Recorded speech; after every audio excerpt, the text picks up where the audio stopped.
On the 26-minute Dakar, we've got drama in the cars as Petter Hansel's hopes go up in a cloud of desert dust.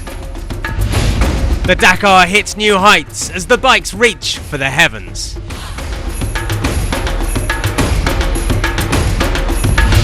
Part 2 of the marathon pushes man and machine to breaking point in the bikes.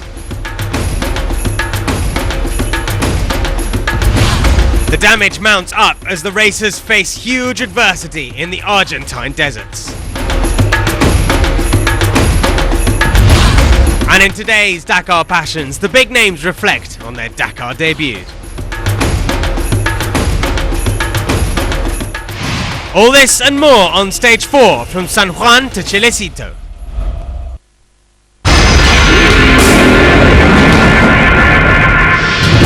Previously in the cars. It's all change as Roma takes the ascendancy, but he is taking nothing for granted.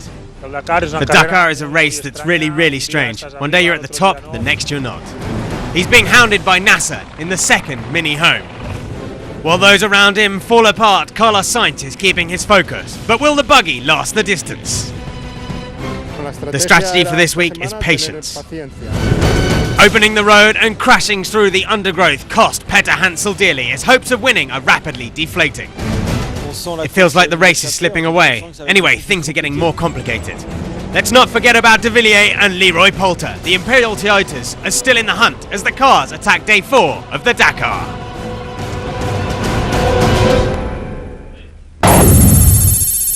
It was a very long day on the Dakar for the cars, split into 2 parts to total 657k. Heat would be the main issue for the longest special of the Dakar since 2005. And trouble hit several big guns in the overall standings, like Eric Weavers in his HRX Ford, who was 9th overall in the morning. Also stranded on the side of the road was Leroy Poulter, the South African rookie.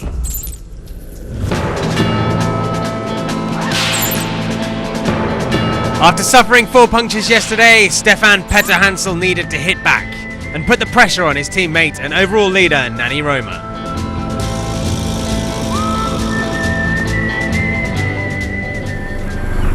Qu'est-ce que c'est?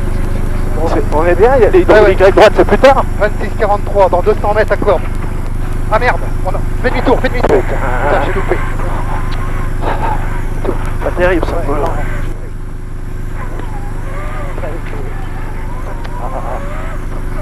Là en plus c'est des notes importantes. After that detour, the Frenchman was then forced to stop with the first puncture at the early start of the stage.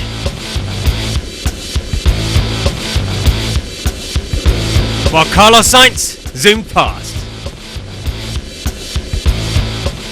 It's very tough for my confidence. In such conditions we don't dare drive fast as we just don't know where to put our wheels. Minutes later it was El Matador's turn to stop for a puncture.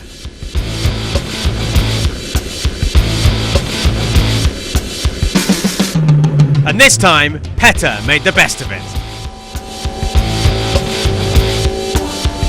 Still, Sainz was flying, showing that his SMG isn't only made for dunes and sand.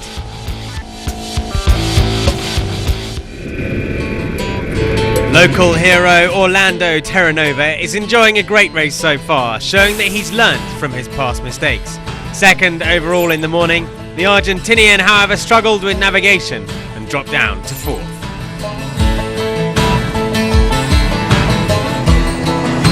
Giniel De Villiers was flying on the first part of the stage with the 3rd best time at the halfway mark. He was then forced to stop due to mechanical issues and is still expected at the finish.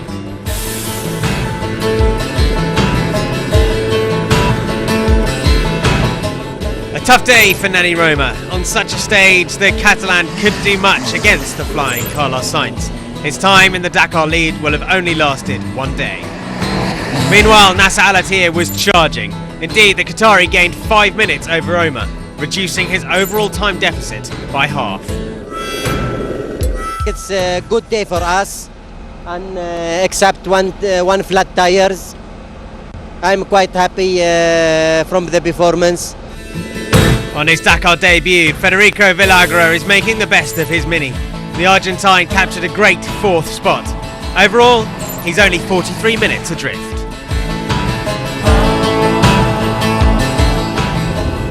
And there was drama all the way to the finish for the Mini boys. 3 of them, including Alatia, struggling with navigation. And without such a mistake, the Qatari could have captured the overall lead.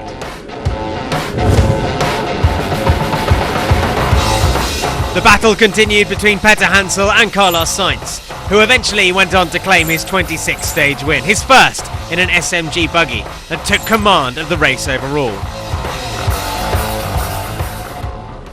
Slowly but surely we moved to the front and we managed to clock a good time. But we're pretty lucky because I broke the power steering with 10k's to go. So Carlos Sainz takes it from Peter Hansel, Alatia in 3rd, Villanova in 4th, and Nani Roma drops to 5th on the day. Overall, it's a 2-minute lead now for Carlos Sainz over Roma. Alatia gaining ground all the time. Terranova pops up into the top 5. Peter Hansel still in 5th position, 18 minutes back.